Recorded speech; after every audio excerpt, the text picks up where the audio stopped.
Hello dear student, welcome. तो MCom student, BAF वाले student, ये देखो तुम्हारे लिए खतरनाक सम है। ओके, ये बैंक का सम है, बैंकिंग। इसमें बैलेंस शीट भी बनाना है, प्रॉफिट एंड लॉस स्टेटमेंट भी बनाना है। तो फिर इसका फॉर्मेट भी आना चाहिए ना बच्चों लोग। फॉर्मेट नहीं आएगा तो सम कैसे आएगा? तुम्हारे लिए एकदम प्यार मोहब्बत में मैंने फॉर्मेट बना दिया, उसका एक्सप्लेनेशन भी दे दिया। मतलब ना, ये 4 पेज का खेल है बच्चा। ये फर्स्ट पेज है, ये सेकंड पेज है, ये थर्ड पेज में ये नोट्स होता है। नोट्स को बोलेंगे वर्किंग नोट होता है। तो बैंक की बैलेंस शीट होती है, बैंक का प्रॉफिट एंड लॉस स्टेटमेंट होता है। बैलेंस शीट में लायबिलिटी होता है, कर्जा होता है। तो कैपिटल बोलो तो share capital, equity share preference रहेगा। रिजर्व सरप्लस मतलब जमा किया पैसा, profit and loss statement refund. Deposit, bank के पास डिपॉजिट आता है ना, saving account, current account, recurring account. फिर बोरिंग मतलब बैंक कर्जा लेता है। अदर लायबिलिटी छोटा मोटा लायबिलिटीज होता है। कैश विद आरबीआई, खुद का कैश आरबीआई के पास जमा। कैश एट बैंक, दूसरे का बैंक का पैसा दूसरे बैंक के पास जमा। बैंक इन्वेस्टमेंट करता है, गोल्ड सिल्वर इन्वेस्टमेंट। फिर बैंक लोन देता है ना। फिर बैंक क्या करता है, बैंक के पास फिक्स एसेट रहता है ना भाई।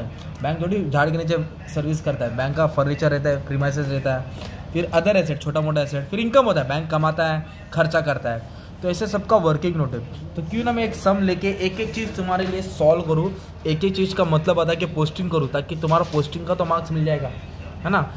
पोस्टिंग मतलब इंपॉर्टेंट है, राइट। तो आपने क्या किया, फर्स्ट सेकंड पेज पे बनाया, थर्ड पेज पे नोट्स बनाया। तो कैसे क्या करने का, एकदम प्यार मोहब्बत में।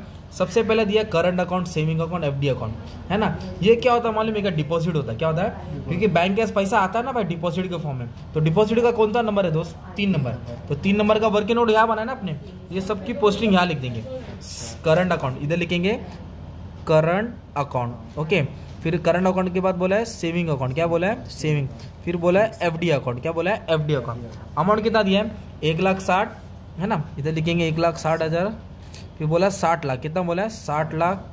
फिर बोला है 19 लाख। कितना बोला है? 19 लाख। मतलब ऐसा करके दिया है। तो फिर इसके बाद आपको क्या करना पड़ेगा? तीनों का टोटल लेना पड़ेगा। तीनों का क्या करना पड़ेगा? टोटल लेना पड़ेगा। जब तो तीनों का टोटल लेंगे ना, तो तुमको टोटल कितना आ रहा है मालूम है? 1,90,00,000 लाख, है ना, 19 लाख, 60 लाख। इस तरह आपको टोटल जो भी आएगा अमाउंट, वो अमाउंट उठा के तुमको 3 नंबर में डालना है। कहाँ डालना है? 3 नंबर में। इसको नोट्स बोलते हैं। क्या बोलते हैं? नोट्स, है ना।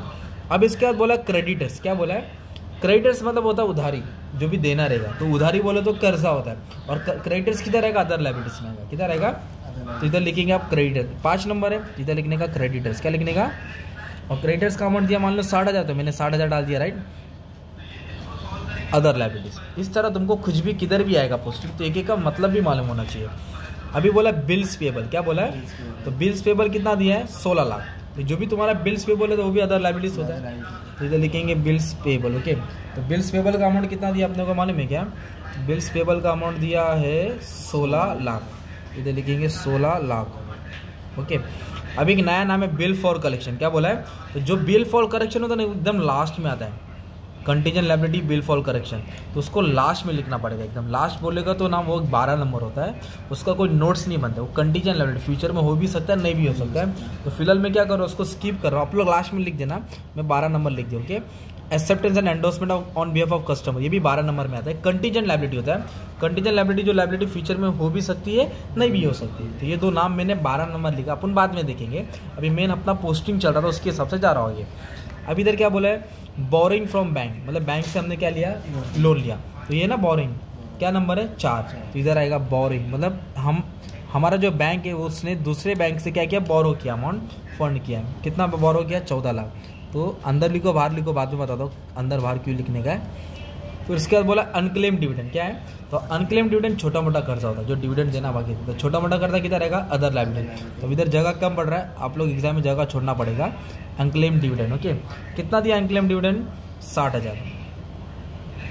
फिर उसके बाद क्या बोला है? Dividend for the year. तो ये जो डिविडेंड होता है वो प्रॉफिट लॉस से माइनस करना पड़ता है। मतलब जब ये इनकम स्टेटमेंट आएगा ना, इधर डिविडेंड माइनस करेंगे। अभी कुछ करने की जरूरत नहीं है, इसको स्किप कर दो। फिर बोला है प्रॉफिट और लॉस। क्या बोला है? पिछले साल का पैसा। कि कभी का पैसा भाई? तो पिछले साल का पैसा कहाँ आएगा तुम्हारा मालूम है क्या? ये दिख रहा है नेट प्रॉफिट, प्रॉफिट और लॉस स्टेटमेंट है। मतलब आएगा इधर ही 2 नंबर पे। पहले इधर सॉल्व करना पड़ेगा।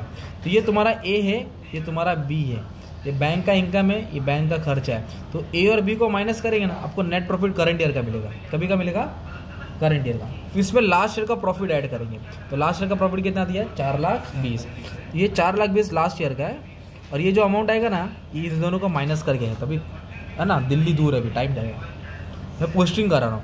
रिजर्व फंड क्या है, तो कोई भी फंड आता है वो रिजर्व सरप्लस में आएगा, कितना रहेगा, तो ये जमा किया फंड रहेगा ना बैंक का, तो बैंक के पास फंड अवेलेबल है, कितना फंड अवेलेबल है, 7 लाख, कितना फंड अवेलेबल है, 7 लाख, ओके। फिर उसके बाद क्या बोला, शेयर कैपिटल, क्या बोला है, तो शेयर कैपिटल तो नंबर 1 पे आता है ना, तो इधर लिखेंगे शेयर कैपिटल, ओके। तो ये जैसा दिया ना, ये सेम डिक्टो तुमको कॉपी करना है, ऐसा सेम डिक्टो क्या करना है तुमको, कॉपी करना है। तो अभी मैं क्या कर रहा हूँ, अमाउंट दिया 10 लाख, तो इधर लिख देता share capital 10 rupees paid up, क्या लिख दिया, 10 रुपीज़ पेड अप 10 लाख, है ना। और इधर मतलब शेयर कैपिटल में सिर्फ अकेला आ रहा है, तो जब इसका टोटल भी लेगा तो 10 लाख आएगा, और ये 1 नंबर है, तो इसलिए पूरा 10 लाख इधर डालने का, ट्रांसफर करने का, मतलब इधर का जो भी बैलेंस है वो यहाँ मेन बैलेंस शीट में ट्रांसफर करना पड़ता है, ऐसा रहता है ऐसा। फिर इसके बाद देखो क्या दिया है, इंटरेस्ट डिस्काउंट रिसीव मतलब पैसा आया, तो आया को क्या बोलते हैं, इनकम। इधर देखो क्या बोला है, इंटरेस्ट पेड, क्या बोला है, मतलब इंटरेस्ट गया।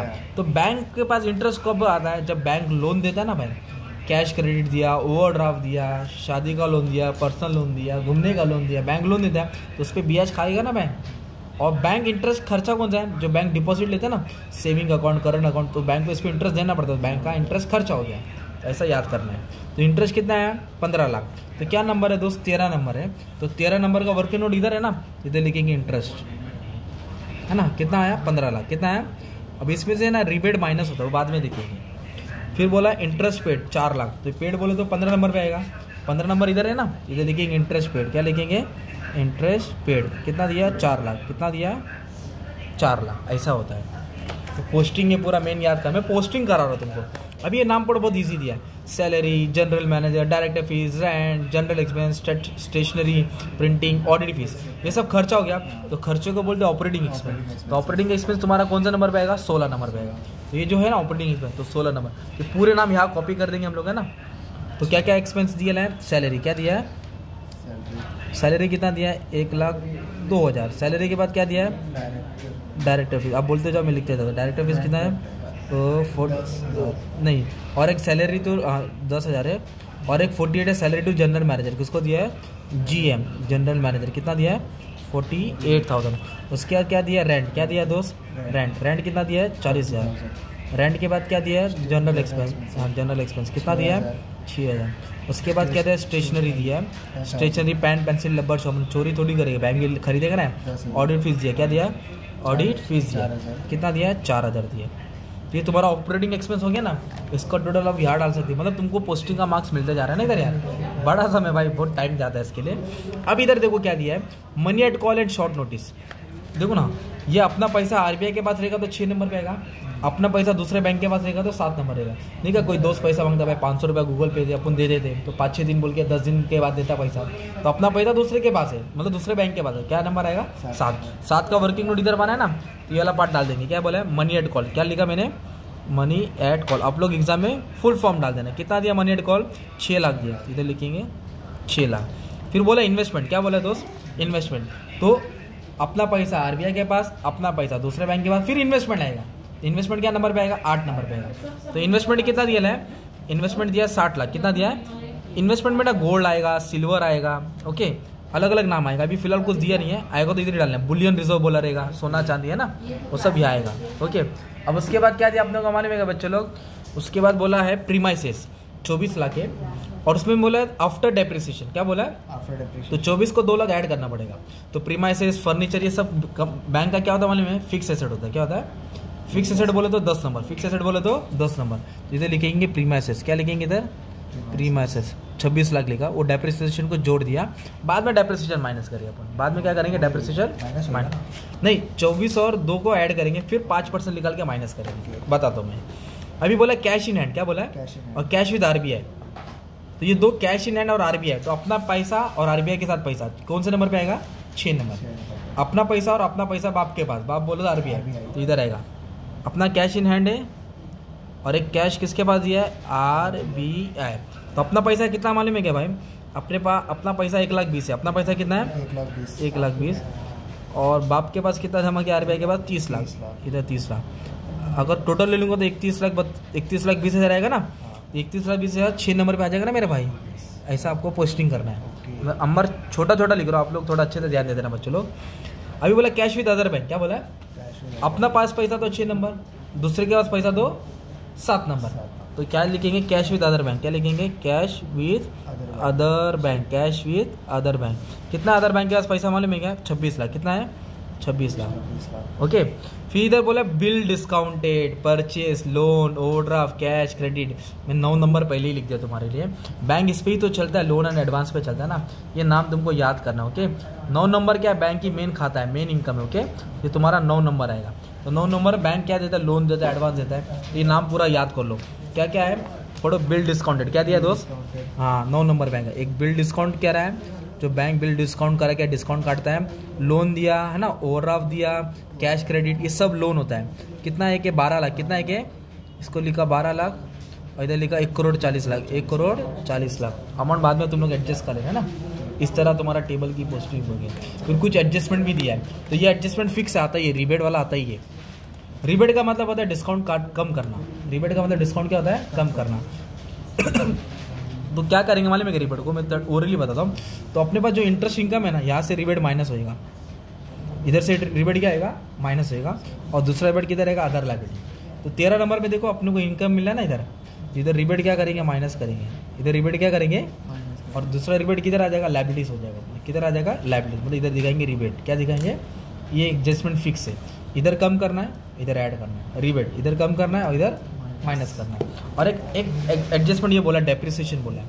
कितना परसेंट बोला है, देखो 5%। कितना परसेंट बोला है, तो 5% डेप्रिसिएशन बोलो तो किस पे आएगा, एसेट्स पे आएगा ना, प्रीमाइसेस। तो डेप्रिसिएशन इधर माइनस कर देंगे, जो भी 5% है। और फिर डेप्रिसिएशन का दूसरा पे किधर आएगा, ऑपरेटिंग एक्सपेंस पे आ जाएगा। डेप्रिसिएशन क्या किया, इधर माइनस किया, फिक्स एसेट है ना, फिर दूसरा पे किधर आएगा, ऑपरेटिंग एक्सपेंस में आएगा। तो ऐसे और 2-3 एडजस्टमेंट है। मैं सीधा भी मोटा मोटी तुमको टैली बता दो क्या करने का है। ये देखो, तो सबसे पहले हम लोग क्या करेंगे, मान लो ना, फॉर एग्जाम्पल ये तुम्हारा इनकम है भाई, पेंसिल लेगा दोस्त, ये अपना ना इनकम है, ये इनकम हो गया राइट, और ये अपना एक्सपेंस है, ये क्या है, एक्सपेंस। तो मैं कॉपी कर लेता हूँ। मान लो इनकम है 14,920 और एक्सपेंस हुआ 1010। ये इनकम हो गया, ये एक्सपेंस हो गया। ये बैंक का इनकम है, बैंक का एक्सपेंस, इन दोनों को क्या करेंगे, माइनस करेंगे। तो जो भी आंसर है 4,80,000 कितना है, ये करंट ईयर का, और लास्ट ईयर का था ना अपने पास, तो दोनों को ऐड करेंगे तो अपने को टोटल प्रॉफिट मिलेगा 9 लाख। कितना मिलेगा, 9 लाख। तो 9 लाख में से ना अभी अपनों को बांटना पड़ेगा। क्या करना पड़ेगा, तो ट्रांसफ़र करना पड़ता है। तो ये 900, मतलब जो भी इधर 9 लाख है ना, ये लोगों ने क्या किया है, 3 0 छुपा दिया, तो 900 बन गया। कन्फ्यूज नहीं होना, ठीक है। तो 25% है ना, ये पैसा ट्रांसफ़र करना पड़ता है, रूल है स्टैट्यूटरी रिजर्व में। 900 का कितना परसेंट, 25%, हाँ फिक्स है, वो ट्रांसफ़र करेंगे, है ना। 120 हो गया। और क्वेश्चन में डिविडेंड बोला था, क्या बोला था, डिविडेंड, इसलिए डिविडेंड लिखा। फिर जो 900 में तो दोनों माइनस करेंगे ना, तो 680 बचेगा। कितना बचेगा, वो 680 इधर आएगा तुम्हारा, है ना। हाँ, मतलब ये सब फंड है ना, सब ये सब इधर ही दिखाने का, ये सब फंड है ना, यही दिखाने का, बस थोड़ा अलग करके लिखने का। फिर सबको टैली करेंगे। क्या करेंगे, जैसे कि ये 1 नंबर है, इसका टोटल इधर डाला, फिर ये बहुत सारे अमाउंट आएंगे, इसको टोटल इधर डालेंगे, फिर डिपॉजिट इसका टोटल इधर डालेंगे, फिर बोरिंग है इसका टोटल इधर डालेंगे, फिर सबको टोटल ऐसे करेंगे, ट्रांसफ़र करते रहेंगे। तो फिलहाल अभी अपन ने पोस्टिंग सीखा। क्या सीखा है, पोस्टिंग, किस में क्या आता है। तो अभी पोस्टिंग को शॉर्ट में रिवाइज करता हूँ। तो शेड्यूल नंबर 1, शेयर कैपिटल, इधर इक्विटी शेयर प्रेफरेंस शेयर आएगा, रिजर्व सरप्लस में जमा किया पैसा आएगा ना यार, क्या आएगा, जमा किया पैसा। डिपॉजिट में सेविंग अकाउंट, करंट अकाउंट आएगा, है ना। इधर आएगा बोरिंग, क्या आएगा, बोरिंग। बोरिंग का मतलब क्या होता है, जो बैंक कर्जा लिया है ना दूसरे बैंक से। अदर लायबिलिटी बोले तो छोटा मोटा कर्जा, bills paper, creditors, provisions. Cash with RBI, अपना पैसा किसके पास, आरबीआई के पास। कैश एट बैंक, अपना पैसा दूसरे बैंक के पास, बैंक ने इन्वेस्टमेंट किया। लोन, बैंक इस पर तो चलता है भाई, बिल्ड डिस्काउंट, है ना। फिर बोला फिक्स एसेट, क्या बोला है, जो भी एसेट रहेगा, और जो छोटा मोटा एसेट, बैंक जिस पे इंटरेस्ट कमाता है। तो बैंक किस पे कमाता है दोस्त, 9 नंबर पे कमाता है ना। और बैंक इंटरेस्ट किस पे देता है, 3 नंबर पे देता है ना यार। अदर इनकम बोले तो कमीशन, ब्रोकरेज, और ऑपरेटिंग एक्सपेंस बोले तो ऑफिस का खर्चा, और ये कोई भी प्रोविजन रहेगा, टैक्स, फिर उसको माइनस करके नेट प्रॉफिट रहेगा, पिछले साल का प्रॉफिट ऐड करेंगे, फिर जो भी अमाउंट आएगा वो सेकंड नंबर डालेंगे। मतलब इस तरह तुमको बैंक का बैलेंस शीट याद करना है।